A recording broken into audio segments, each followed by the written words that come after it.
Video games are supposed to be available to everybody, for anyone to enjoy, but with how big the hobby is becoming, how much money is involved, it shouldn't be shocking that certain games have become serious collector items. We're talking about the rarest of the rare. Now, we have talked about the rarest Sony games. We've talked about the rarest Nintendo games. Today, we go over the rarest game from any publisher on any system. This is the top of the ladder, my friends. Welcome to Chaos Gaming.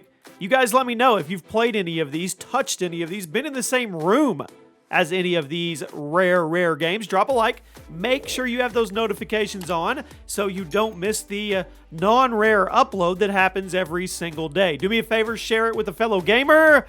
And let's start off with Earthbound. Yep, released for the Super NES in '95. This was the second game in the Mother series, and today it's considered to be one of the best RPGs of all time. But when it was released, it was a big, nasty flop. You played as a young boy named Ness and a few of his friends as you ventured out and you tried to defeat a universe-destroying villain named, I don't even know, Gygas maybe? Gygas? Now, there were a lot of things that contributed to Earthbound flopping so hard. The poor marketing, the $70 price tag, which was a lot more than most games at that time, or maybe it was the lack of brand recognition, and the fact it was coming out for the SNES just a few months before the launch of the Nintendo 64. Anyway, it ended up selling about 150,000 copies, but something happened over the next couple years. Thanks to the success of Super Smash Bros., more people were exposed to NES and the Earthbound world. So people went and revisited Earthbound, and they gave it appreciation. I mean, it's weird how it happened. How much do you think an unopened copy of Earthbound is worth right now in 2020?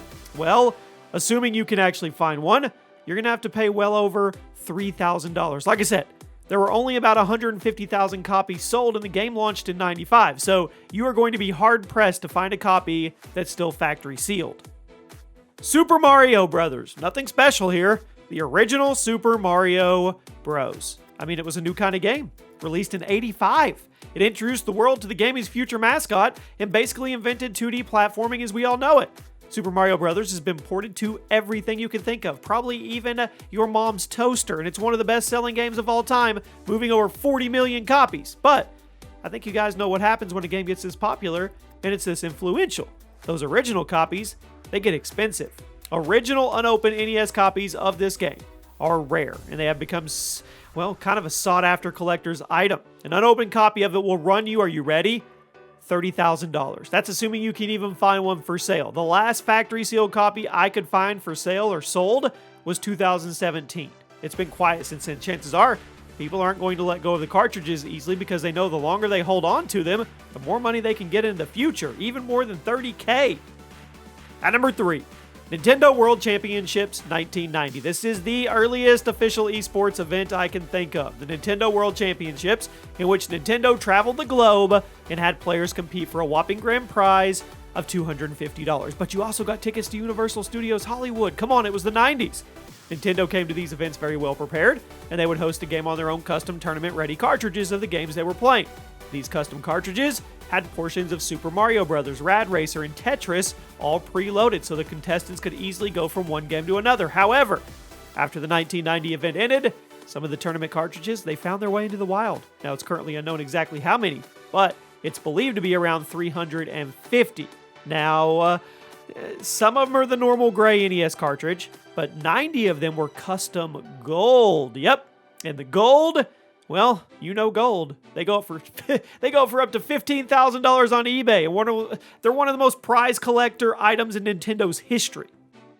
At number 2, Tetris, an original Soviet copy. Everybody knows what Tetris is, but not a lot of people actually know that the game was developed in the USSR in the early 80s. Now, due to the state of the country's economy at that time, it was considered property of the state until it was released.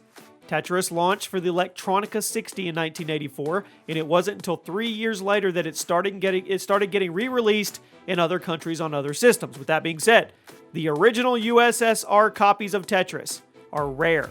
Not very many copies were manufactured, and after the fall of the USSR, the existing copies essentially became historical artifacts, making them even more rare.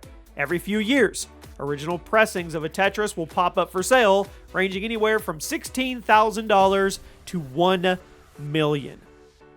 And at number 1 today, E.T. for the Atari 2600 post-burial. You heard me right, post-burial. You probably know all the stories of the game. Released for the Atari 2600, so bad, Atari cut their losses. After massively overproducing cartridges, they buried them in a New Mexico landfill. You know the story. It was a massive disappointment, and it largely contributed to the industry crash in the early 80s. But in recent years, collectors have actually been able to dig up some of the abandoned copies and sell them. Yeah, out of the dirt. In 2015, one of these unearthed copies of E.T. sold for $108,000 at an auction. You heard me right. Somebody paid $108,000 for one of the worst games of all time because it was buried in the desert in the 80s. Who saw that one coming? Not Atari. And there you have it. Those are the rarest of the rare video games out there. Have you ever owned or seen any of these? I hope you guys enjoyed. I'll see you soon.